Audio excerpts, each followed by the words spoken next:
Hello everyone, welcome back to my YouTube channel. मेरा नाम है डॉक्टर चिरंजीत कौर और एक छोटा सा क्वेश्चन आया बच्चों का जिसमें पूछा गया है how many different disaccharides containing D galactose plus D glucose are possible. कितने टाइप के डिफरेंट डाइसैकेराइड्स आपके पॉसिबल हैं अगर हम डी गैलेक्टोज और डी ग्लूकोज को आपस में जोड़ देते हैं तो देखिए सबसे पहले हम लोग बात कर लेते हैं इसमें कि गैलेक्टोज और ग्लूकोज होते कैसे हैं, दिखते कैसे हैं। ग्लूकोज में और गैलेक्टोज दोनों में ही 6 कार्बन होते हैं। सो 1 2 3 4 5 एंड 6 कार्बन, यहाँ पर भी 1 2 3 4 5 एंड 6 कार्बन यहाँ पर भी। डिफरेंस देखिएगा कहाँ पर होता है, ये दोनों का सेम है, दोनों ही एल्डोज शुगर है यानी दोनों में ही एल्डिहाइडिक ग्रुप पाया जाता है। ठीक है, इसके अलावा अगर हम बात करें डिफरेंस की तो यहाँ तो सब कॉमन ही चल रहा है अभी तक। डिफरेंस आता है आपके कार्बन नंबर 3 पे, जो आपका कार्बन नंबर 4 पे, ये कार्बन नंबर 4 पे ग्लूकोज में OH इस साइड पर होता है और कार्बन नंबर 4 पे गैलेक्टोज में OH यहाँ पर होता है। बाकी आपकी ये OH है, यहाँ OH है, यहाँ ग्लूकोज में आपका इधर OH है, इधर भी यहाँ पर OH है। इस OH की पोजीशन की वजह से अगर ये OH क्योंकि राइट साइड पर है दोनों में ही, इधर भी और इधर भी, ये क्या है, ये है गैलेक्टोज, ये है ग्लूकोज। अब क्योंकि OH इस साइड है तो ये है डी ग्लूकोज, ये है डी गैलेक्टोज। अगर ये OH लेफ्ट साइड में होता तो ये हो जाता आपका एल ग्लूकोज। फिलहाल हम लोग बात कर रहे हैं डी ग्लूकोज डी गैलेक्टोज की, तो हमारे पास स्ट्रक्चर मिल गया हमारे पास ये। ठीक है, जहां जहां पर आपके डिफरेंसेस है वो मैंने आपको पॉइंट आउट किए, बाकी सब कुछ जो जैसा था वो वैसा ही रहेगा और सबको हमने H करके ऐड कर दिया। वैलेंसी कंप्लीट हो गई, लास्ट वाला हो गया CH2OH। ये हो गया आपका CH2OH, यहाँ पर H, यहाँ पर H, यहाँ पर H, यहाँ पर H। ठीक है जी, ये हमारा स्ट्रक्चर कंप्लीट हो गया D glucose and D galactose. बोला ये गया अगर इन दोनों को जोड़ा जाए तो कितने टाइप के डिफरेंट आपको डाइसैकेराइड्स मिलेंगे। तो देखिए जब दो ग्लूकोज यूनिट मिलती हैं या जो भी बात करिए आप, दो आपको हेक्सो शुगर मिलेंगे तो आपको एक डाइसैकेराइड ग्रुप बनता है जिसमें एक वाटर रिलीज हो जाता है। होता ये है कि मान लेते हैं हम लोग ये स्ट्रक्चर बना लें तो इस स्ट्रक्चर में से क्या होगा, बहुत सारे OH ग्रुप्स हैं, यहाँ पर भी OH है, यहाँ भी OH है, यहाँ भी OH है, यहाँ भी OH है, ये भी OH है। इन सब जगहों पर OH हैं जो कि एक दूसरे के साथ H के साथ इंटरेक्ट कर सकते हैं। यानी एक साइड OH दूसरे साइड OH अगर जुड़ जाए तो उससे जो लिंकेज बनेगा वो ग्लाइकोसिडिक लिंकेज बन जाता है।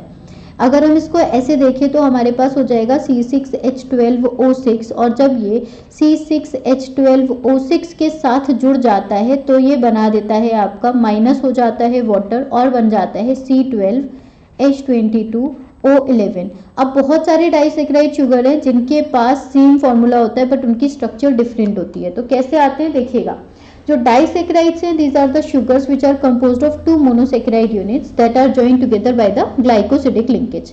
ग्लाइकोसिडिक लिंकेज किसके बीच में बनता है, कार्बन ऑक्सीजन और कार्बन के बीच का लिंकेज होता है।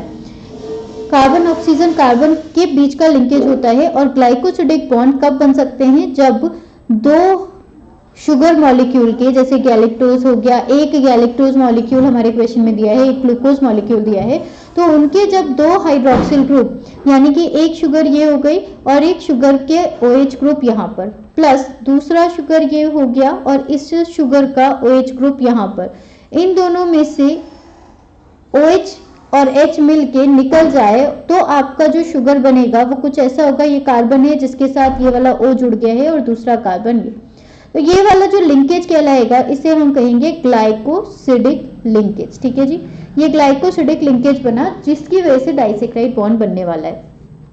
अब बहुत तरीके के डाइसैकेराइड पाए जाते हैं जो कि मोनोसैकेराइड पर डिपेंडेंट होते हैं, मोनोसैकेराइड पर डिपेंड करते हैं, यानी कि एक स्पेसिफिक टाइप का ग्लाइकोसिडिक लिंकेज उन्हें आपस में जोड़ता है। ग्लूकोज की बात करें तो एक बिल्डिंग ब्लॉक है डाइसैकेराइड का, यानी ज्यादातर शुगर में आपका ग्लूकोज पाया ही जाता है, चाहे लैक्टोज हो, सुक्रोज हो।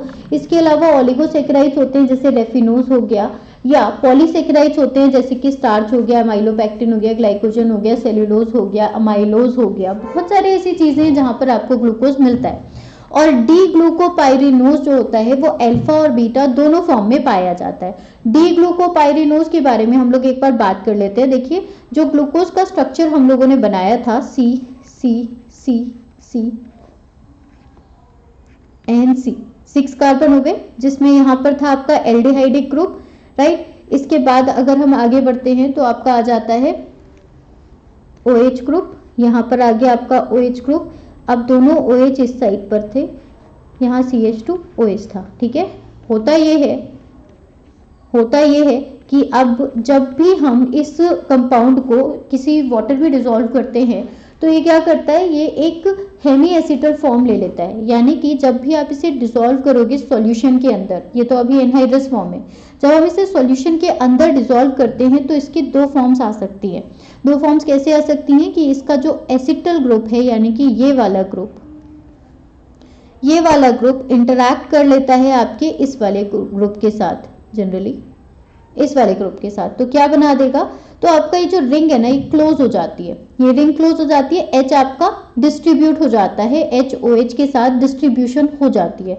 तो होता ये है कि आपके पास बन जाती है 6 मेंबर्ड रिंग, एक O ये, तो ये वाला O इस वाले कार्बन के साथ जुड़ा हुआ रहेगा। यानी कि फर्स्ट कार्बन हो गया ये है हमारा first, second, third, fourth, fifth and six. First carbon हो गया हमारे पास, ये फर्स्ट कार्बन के साथ जुड़ा हुआ है फिफ्थ कार्बन, फर्स्ट और फिफ्थ के बीच का ये पार्ट आ गया, उसके बीच में फर्स्ट के बाद आ गए आपके सेकेंड कार्बन, ठीक है, सेकेंड कार्बन, फिर हम आ गए थर्ड कार्बन पे, फिर हम आ गए फोर्थ कार्बन पे, फिर हम आ गए फिफ्थ कार्बन से, और फिफ्थ कार्बन से जुड़ा हुआ है CH2OH, ठीक है। अब इस तरीके से आपका ये जनरली लिंकेज पाया जाता है। जिनके बाद अगर हम बात करते हैं, अगर हम सारी बात करें, एक इसमें आपका फर्स्ट इधर OH हो सकता है, या एक और सेम हम स्ट्रक्चर बनाए तो C C C C C O N C, और एक हमारा पोजीशन यहाँ पर OH हो सकता है। दो पोजीशन हो गई इसमें, जहां पर OH ऊपर है इसे हम कहते हैं बीटा फॉर्म, और जिसमें OH नीचे होता है इसको हम कहते हैं अल्फा फॉर्म, ठीक है। These forms are basically known as the alpha and beta form। इन दोनों को हम लोग कहते हैं एपीमर्स, ठीक है। ये हो गए हमारे पास एपीमर्स, यानी कि अगर देखा जाए तो हर ग्लूकोज मॉलिक्यूल के दो एपीमर हो सकते हैं, अल्फा फॉर्म, बीटा फॉर्म, और हर गैलेक्टोज के भी दो हो सकते हैं, अल्फा फॉर्म, बीटा फॉर्म, ठीक है जी, यहाँ तक समझ में आ रहा है। लेकिन अगर हम बात करें डी ग्लूकोपाइरिनोज के केस में, जो पॉसिबल लिंकेज होगा वो बहुत तरीके के हो सकते हैं, जैसे कि अल्फा का अल्फा ग्लूकोज के साथ लिंकेज हो जाए, या अल्फा ग्लूकोज हो और अल्फा गैलेक्टोज लिंकेज हो जाए। यानी एक तो अल्फा फॉर्म है और दूसरी भी अल्फा फॉर्म है, बीटा फॉर्म है दूसरी भी बीटा फॉर्म है, राइट। ये पहले वाली अल्फा फॉर्म है, दूसरे वाली बीटा फॉर्म है। अब की बार उल्टा कर दे, ये अल्फा फॉर्म है, ये बीटा फॉर्म है। सारी पोजीशंस क्या हो सकती हैं, चेंज हो सकती है, राइट। जब पोजीशंस चेंज हो सकती हैं और हमारे पास ग्लूकोज गैलेक्टोज दोनों के ही बहुत सारी टाइप्स हो सकते हैं, इस तरीके से alpha alpha, alpha beta, beta alpha, beta beta glucose या गैलेक्टोज मॉलिक्यूल्स बन सकते हैं। तो इनकी वजह से क्या होते हैं, डिफरेंट पोजीशंस पे डिफरेंट मॉलिक्यूल्स आपको मिल जाएंगे। और जो म्यूटा रोटेशन है, म्यूटा रोटेशन का मतलब होता है अल्फा का बीटा में, बीटा का अल्फा में चेंज होते रहना, यानी ये आपस में चेंजेबल फॉर्म्स हैं, जिसमें ये जो फॉर्म है ना जिसे हम कहते हैं ओपन रिंग स्ट्रक्चर, ये जो ओपन रिंग स्ट्रक्चर है ये बहुत ही कम पाई जाती है, ज्यादा फॉर्म में आपकी यही दोनों मिलते हैं, यानी कि ये दोनों एक दूसरे में चेंजेबल है। म्यूटा रोटेशन के केस में जो अगर हम देखेंगे तो ग्लूकोज मॉलिक्यूल की आपस में रिंग्स का रिवर्स हो जाना, जिसकी वजह से नए बॉन्ड बन जाना भी पॉसिबल है। अब ग्लूकोज और गैलेक्टोज दोनों में ही 6 कार्बन होते हैं, तो इसलिए एक कार्बन मॉलिक्यूल के बाकी के जो 5 मॉलिक्यूल्स हैं उनके साथ मिलने की पॉसिबिलिटी भी अलग अलग हो सकती है। जैसे कि अगर हम कहें 1-1 लिंकेज है, 1-2 लिंकेज है, 1-3 लिंकेज है, 1-4 लिंकेज है, 1-5 लिंकेज है, ओके। इसी तरीके से हम उल्टा चले 1-6 हो सकता है, सभी के पास आपके प्रॉपर सभी के पास OH ग्रुप्स हैं। सेम अब की बार हमने इस वाले के ले लिए तो 6 तो यही हो गए, 6 हमारे दूसरे वाले मिल गए, राइट। एक में हमने ग्लूकोज का फर्स्ट कार्बन लिया हुआ है, दूसरे में हमने गैलेक्टोज का फर्स्ट कार्बन लेके रखा हुआ है, राइट। तो उसकी वजह से हमारे लिंकेज जैसे कि 2-1 लिंकेज है, 3-1 लिंकेज है, 4-1 लिंकेज है, 5-1 लिंकेज है, 6-1 लिंकेज है, राइट। 1-1 तो यहाँ पर कंप्लीट हो गया, तो अभी हमारे पास कितने हो गए, 11 लिंकेज, 11 इस तरीके से भी हो गए। 4 फॉर्म्स हमारी अल्फा फॉर्म बीटा फॉर्म के बेसिस पर भी हो गई। इस तरीके से अगर हम टोटल काउंट करते हैं तो आपके जो भी लिंकेज आएंगे तो 19 नहीं 20 पॉसिबल डाइसेक्राइड्स बन जाएंगे अगर हम D glucose and D galactose को जोड़ते हैं तो।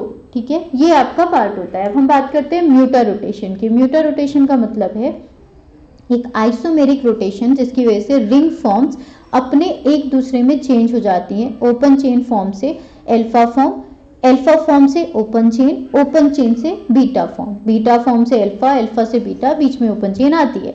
और इसी वजह से बहुत सारे डिफरेंट जो हाइड्रोक्सिल ग्रुप्स होते हैं उनके रिंग्स क्लोज करने के ऑप्शंस बनते हैं, जिसकी वजह से आपको अल्फा और बीटा फॉर्म्स मिलती रहती हैं।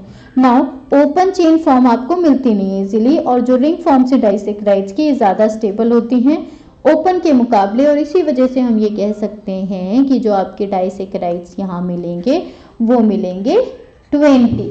Okay, I think this question is quite clear to all of you. If you like the content, then please do not forget to like, share and subscribe the channel. Thank you. Take care. मिलते रहिए और बनाते रहिए, भेजते रहिए इसी तरीके के और क्वेश्चंस अगर आप चाहते हैं उनका आंसर आपको वीडियो में मिले। Bye bye.